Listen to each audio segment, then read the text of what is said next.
Alors c'est marrant parce qu'avec Tom, on ne se connaît pas, on n'a rien préparé, on va parler néanmoins du même sujet. Bravo au Hub Institute d'avoir organisé cette transition facile.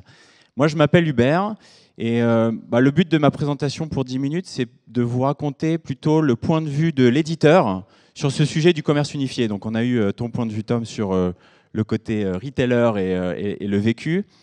Moi, ce que je souhaite vous partager, c'est plus ce qu'on observe, nous, côté éditeur, et notamment dont on a parlé au NRF, et aussi vous partager une tendance assez intéressante. Alors, ça fait 15 ans que je travaille pour des éditeurs de plateformes omnicanal. J'ai commencé ma carrière chez Ibris, ici en France, il y a 15 ans. Je suis parti après 7 ans en Asie, j'ai travaillé pour Salesforce Commerce Cloud pendant un paquet d'années. Et maintenant, je travaille pour Commerce Tools, donc 15 ans dans les plateformes commerce omnicanal.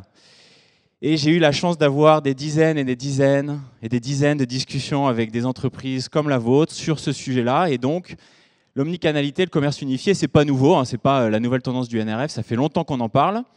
Et il y a deux choses que j'ai pu observer. La première, c'est que d'une industrie à une autre, on ne parle pas des mêmes canaux, on ne parle pas des mêmes usages. Par exemple, dans le monde du retail, on va parler très communément du magasin et du web, par exemple. Mais dans des industries plus ciblés comme par exemple le B2B, le manufacturing ou le wholesale, on va peut-être avoir des canaux différents comme le print avec un catalogue, le service client, des commerciaux sur le terrain.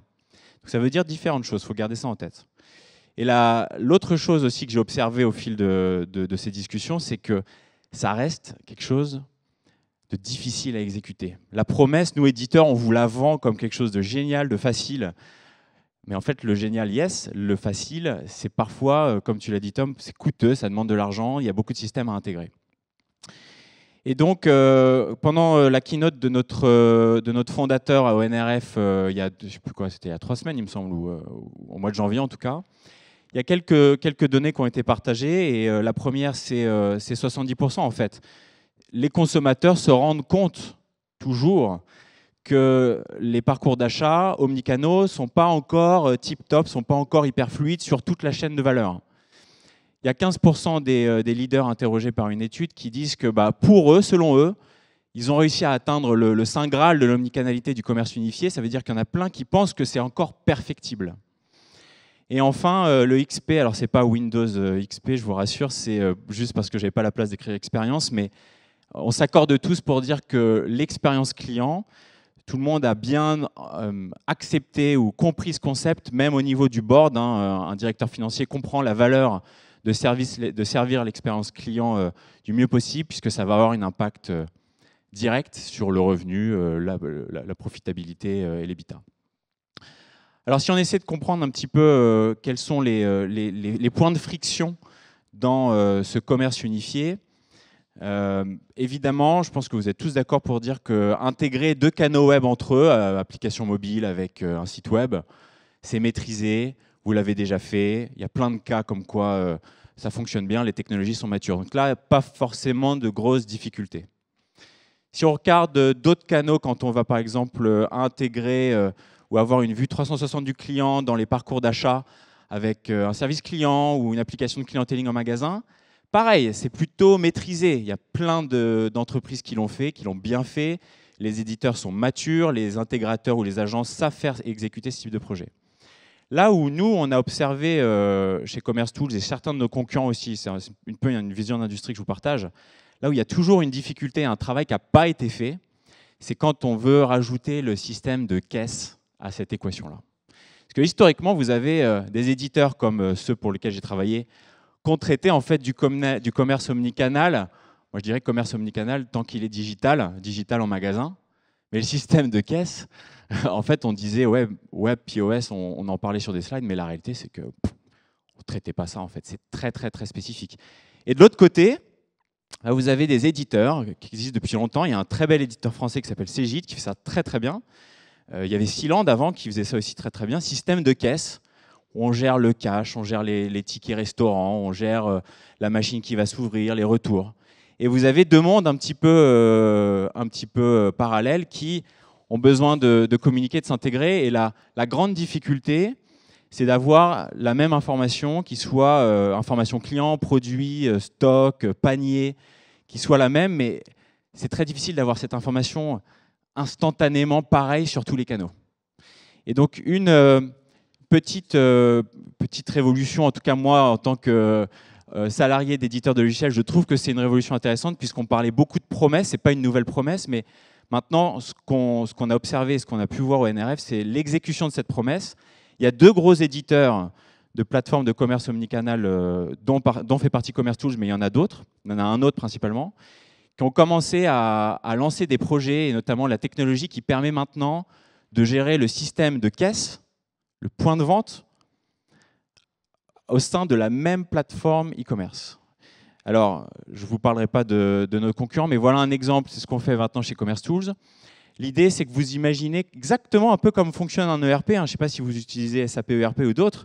Quand vous avez le département achat qui rentre une action dans votre logiciel ERP, la finance va automatiquement le voir puisque c'est la même donnée.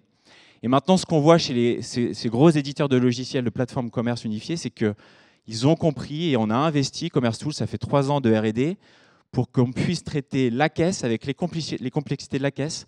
Je ne vous parle pas, par exemple, juste de la fiscalisation pays par pays. L'enfer que c'est à gérer d'un point de vue éditeur pour pouvoir servir des entreprises qui sont dans différents pays.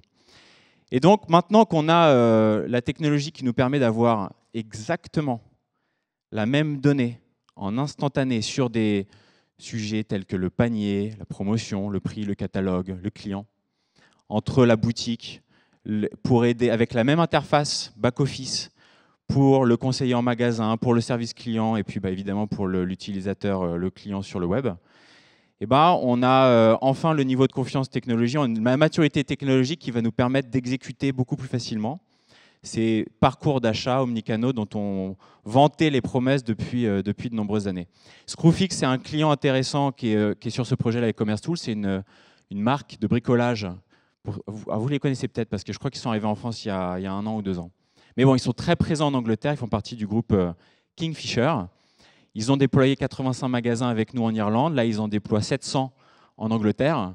On a un autre client qui s'appelle Specsavers. On parle de 3000 boutiques. Donc, vous voyez, c'est des technologies quand même qui scalent, qui permettent de gérer des complexités de magasins assez sophistiquées.